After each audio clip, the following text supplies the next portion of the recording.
A wonderful day to you, Coach Jude, and my dear classmates. Hi, mabuhay! This is Jet Ryan Bilozano from Study Hub number 1, the Viridis. And I am the little teacher. And today, I am going to give the overall introduction of the 14 learner-centered psychological principles. And in line with this, we are going to discuss the factors affecting children 7 week to 10 week.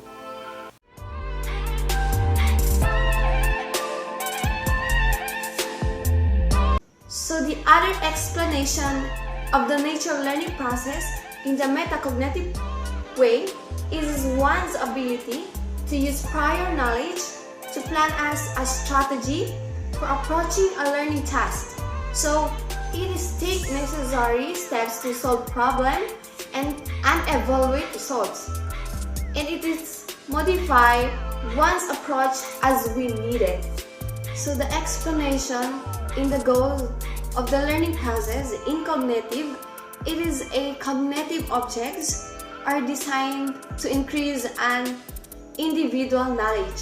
So the goals of learning process in metacognitive, it is the goal of learning.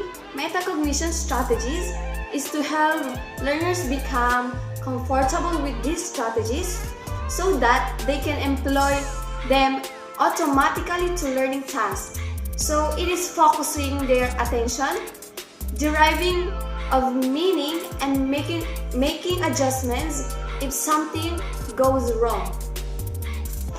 Example in metacognition, including that you have a difficulty in remembering people.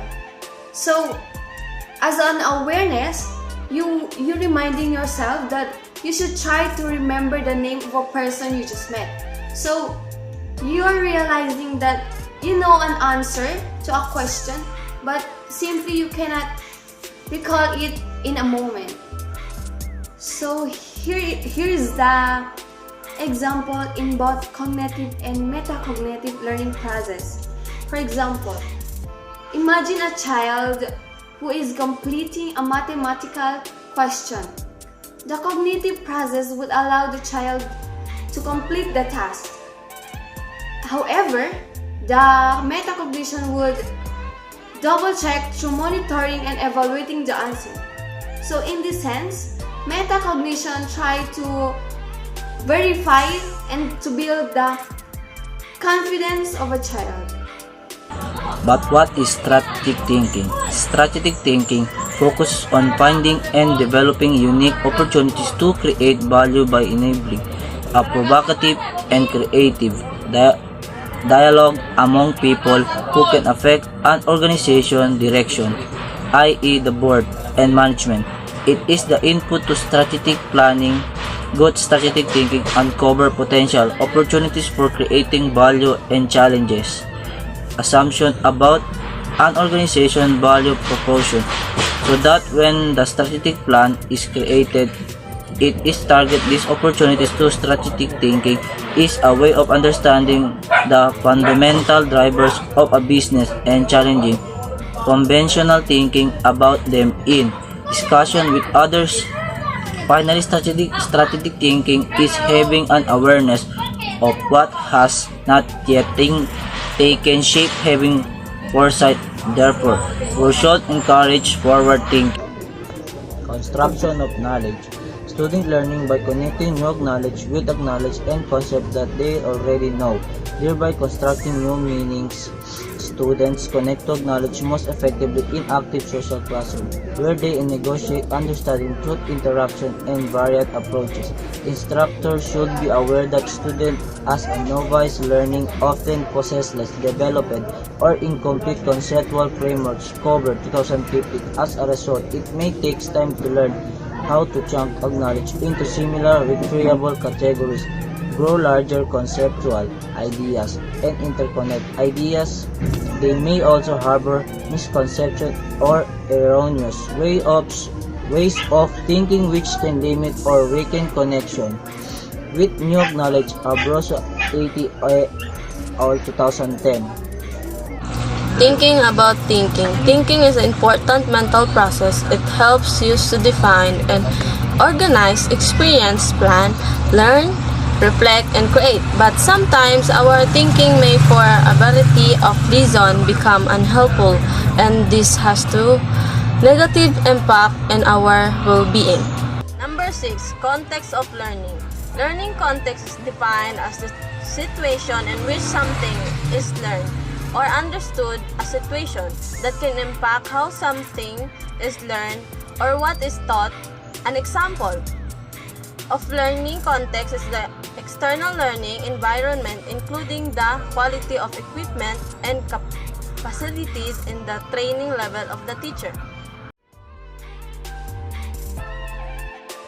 Motivational and emotional influences on learning. Motivational and emotional factors also influence both the quality of thinking and information processing, as well as an individual motivated on learning. Positive emotions, such as curiosity, generally enhance motivation and facilitate learning performance. What is motivational factors in learning?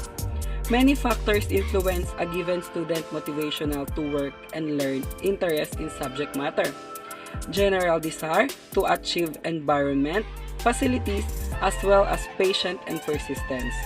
However, not all students are motivated by the same values, needs, or desire. How do emotions influence learning? Emotion has substantial influence on the cognitive process in human, including perceptions, attention, learning, memory, reasoning, and problem solving. Emotion also facilitate encoding and help retrieval of information efficiently. How to motivate your gifted children? We have 7 factors how to motivate your gifted children. First, we have to nurture our children's interests. Second, expose your children to new ideas and areas. Third, we have use shorten goals and rewards. Fourth, we have help your children learn to manage time. Fifth, we have help your children take control. Sixth, we have praise your children's effort. And lastly, we have keep a positive attitude about the school. So, what is motivational and emotional influences on learning? Students are more motivated to engage in learning when they feel competent to do what is expected of them and perceive stable lines between action and achievements. They value the subjects and have a clear sense of purpose. They experience positive emotions towards learning activities and contraries. Motivational and emotional influences on learning. What and how is learned is influenced by learners' motivation. Motivation to learn, in turn, influenced by individual emotion, states, belief, interest, and goals and habits of thinking. So that is my discussion about motivational and emotional influences on learning. Intrinsic motivation to learn. An example of intrinsic motivation is a student learning new vocabulary words because they love to read. Student may be motivated to learn to pass a test, to gain a reward, or to avoid punishment. What is intrinsic? An example. An example of intrinsic motivation would be reading books because you enjoy reading and have an interest in the story or subject, rather than reading because you have to write a report on it to pass a class. How does intrinsic motivation affect learning? Intrinsic motivation refers to an individual personal interest, satisfaction, and enjoyment.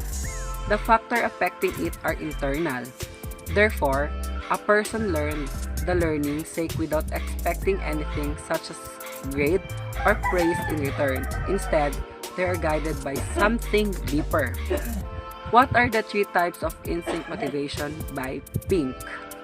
First, we have the autonomy. According to Pink, autonomy is the desire to direct our own lives. Second, we have mastery. Pink described mastery as the desire to to continually improve at something that matter. Third, we have the purpose. Why is intrinsic motivation important?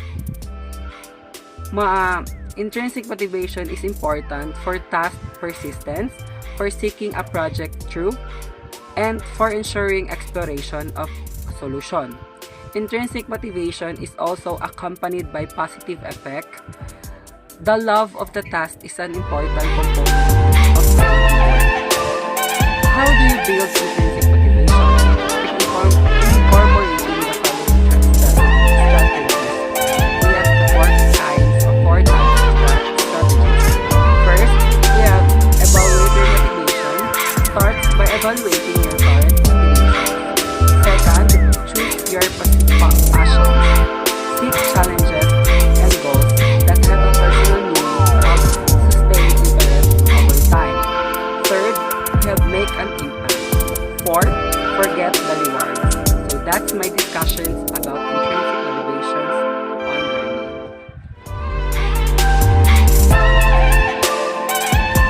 Effect of motivation. Motivation has a direct impact on how I feel.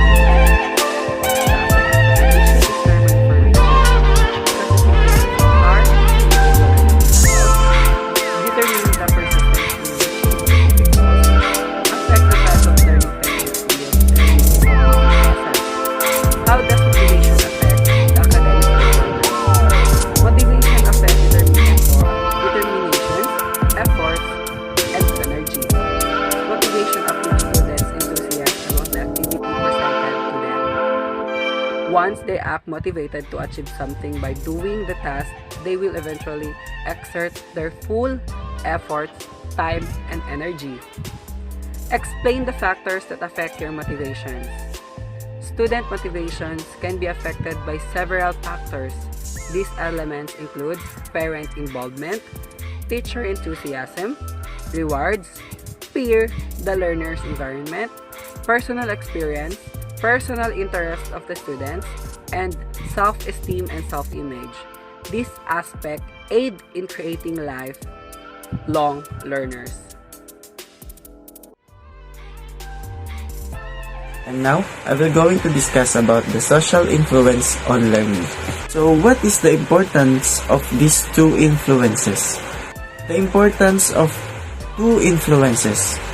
They will have the ability to interact with others, and also, they will enhance their behavior, especially for those children. Individual differences factors. In line with this, we have three topics. We have the individual difference learning, learning diversity, standard and assessment.